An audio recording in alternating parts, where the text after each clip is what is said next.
Hey, what's up, guys? Common Saturday. Today, I'm dealing with a bit of a minor cold, so my energy expenditure is going to be a little lower, okay? But I still have enough to go over some of these basic principles, okay? So, the topic today is I want to go over some fallacies that people have, particularly in the Wing Chun system, okay? But some of these things could apply to other arts as well, okay? And so one reason why a lot of things get misunderstood and why things get taught over and over again and why teaching degrades over time is because of number one is lack of realistic combat drills. All right, if you don't train in a realistic way, how are you going to know what a fight feels like? How will you know? Okay, unless someone is really trying to hit you, all right. Unless you're dealing with real pressure, okay, and preferably someone who trains in a style outside of yours too, okay, because if you're always, that's what we sometimes call style incest. If you always train with people in your same style, you can all be doing the same thing incorrectly, and it won't work because you're all doing it, okay. Someone else comes in with something completely different, and you're saying, oh, geez, I better adapt, okay. So that's the thing. It's very important to do that. Okay. Now, in Wing Chun in particular, they're really bad for that. Okay. And I don't care if I take heat for this. Okay. I'm telling it like it is. Okay. There's a lot of bullshit out there in the Wing Chun. Okay. The system itself is fine. Nothing wrong with it. Okay. The teaching, there's a lot of shit. All right. I'm gonna explain. So, my friend recently went to a Wing Chun school and he was told a few things that are just plain wrong. They're just bullshit, all right? So let's start with the stance. First of all, he was told that he should have all his weight in the back leg, or almost all of it on his back leg, okay? Like this. He didn't want him to lean back like that, okay? Now, you're not centered at all. You're leaning back. That's not even close to being centered, okay? You're leaning back like this, all right? And some people will tell you that you do that because you want to get out of range of your opponent. So you can lean like this. Your head is sticking out like a rooster. You can lean like this and do that. Okay, well look, you're way up balanced. One little shove and you're on the ground. Okay, and so you're assuming that this is protected because everyone is going to punch here and not have any rotation at all. It's going to come down here, and you're all doing that, and everything's going to be all good. It won't be. All right.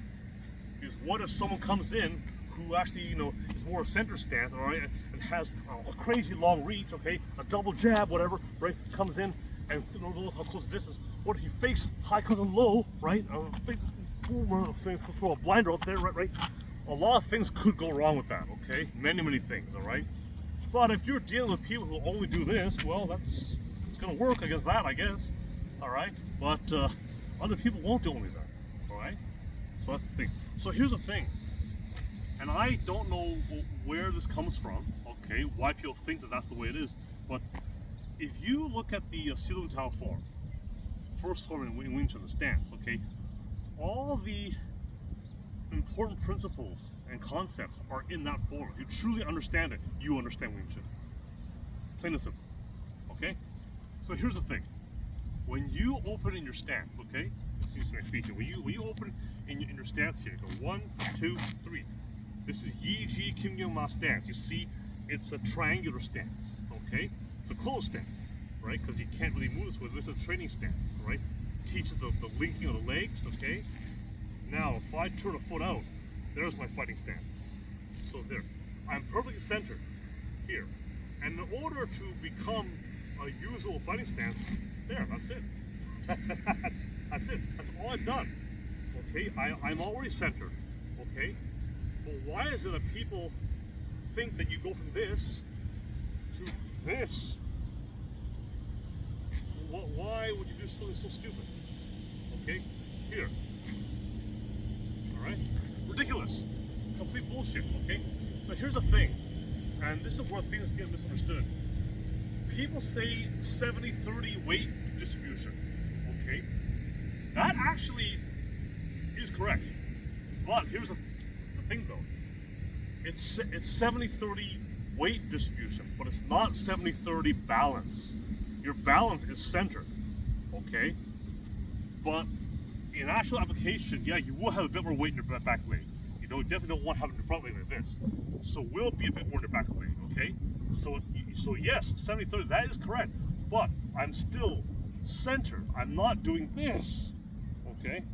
All right, I'm still centered. I have more weight, 70-30 on my back leg, but I'm still in a position where I can move in either direction or any direction. I can go forward, I can go backward, left, right, whatever you want to do. Okay, any movement, ducking, it's all there. I can get all the way, I can step over here, right? It allows you. So there is a natural weight shifting. Okay, if I come in here, a bit more weight will be on this leg, but I'm still centered. If I come over here, a bit more weight is on this leg, but I'm still centered. But home base is right back here. So however you move, you do anything you want. Step through. I can always close back into the stance. Okay, always close back into that Yiji King Mao. Okay, so you're centered. All right, that's the first load of shit. Okay. Oh, and the other thing too, he says that having no weight on your lead leg will make sure that your lead leg doesn't get swept. Okay. Well, that's also bullshit. All right, because if you have, so you're gonna have this leg so heavily planted that you're immobile. You're immobile, right? For you to step backwards, for example, or for you to step to the right, I would need to transfer the weight back to this leg to push off. Because if I have nothing on here, I can't push off, right? You need to be centered, all right? Also, people who are good at leg sweeps, okay, they often go for your back leg, okay? So, yes, they do sometimes go for your lead leg, but having a weightless lead leg is not going to save you. If it's all on your lead leg, yeah, that's pretty bad, okay? But if you're centered, I can get it back, right? I can lift it up, right? What if I need to lift this leg up, right? If it's all on this leg, I would need to transfer, right? If it's centered, I can lift either leg as I need to, right? Right? It depends on what I need to do. Okay. 1 second. Water.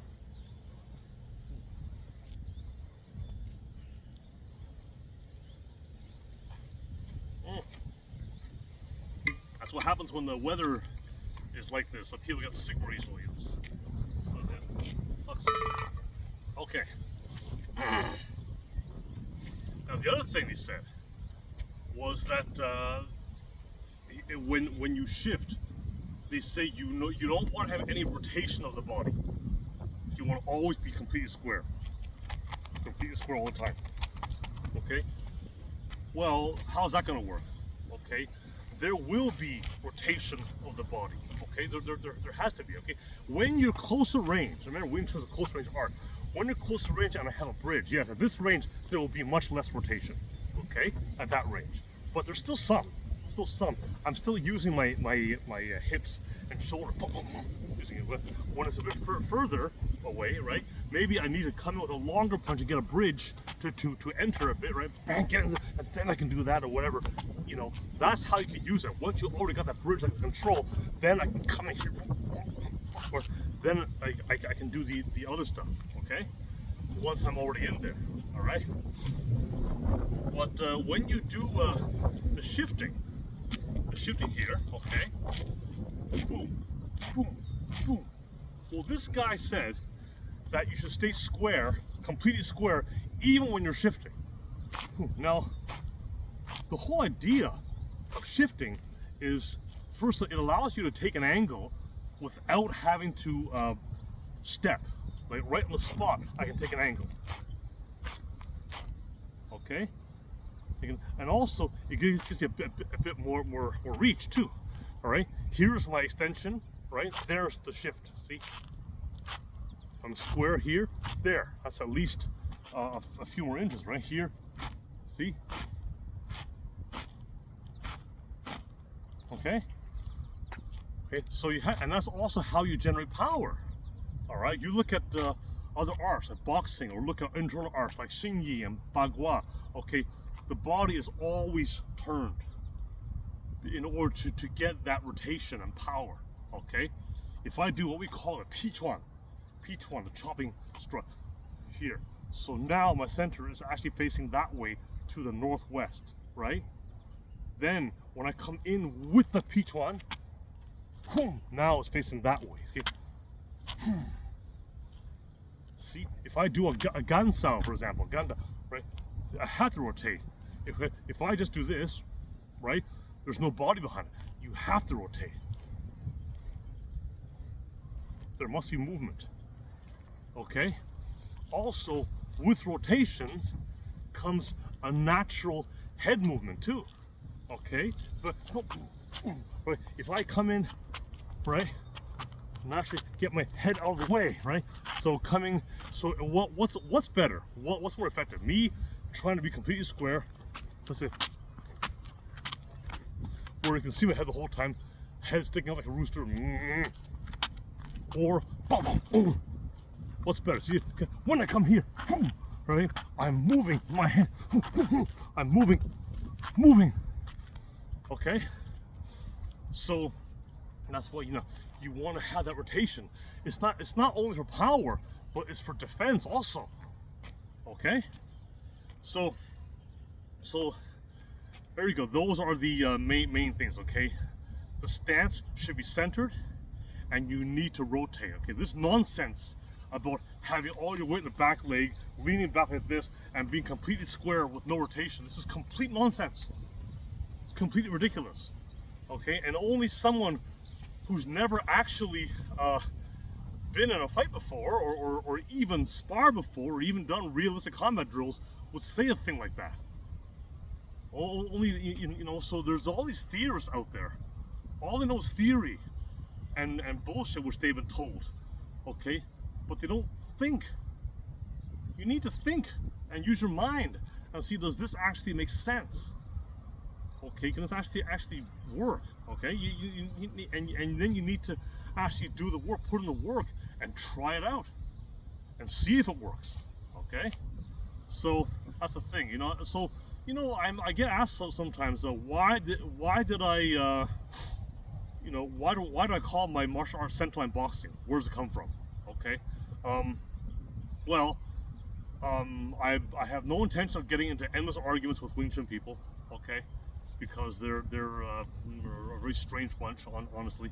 Okay, I love the art, but I can't stand the politics. It's ridiculous. Okay, I will not get into that. All right.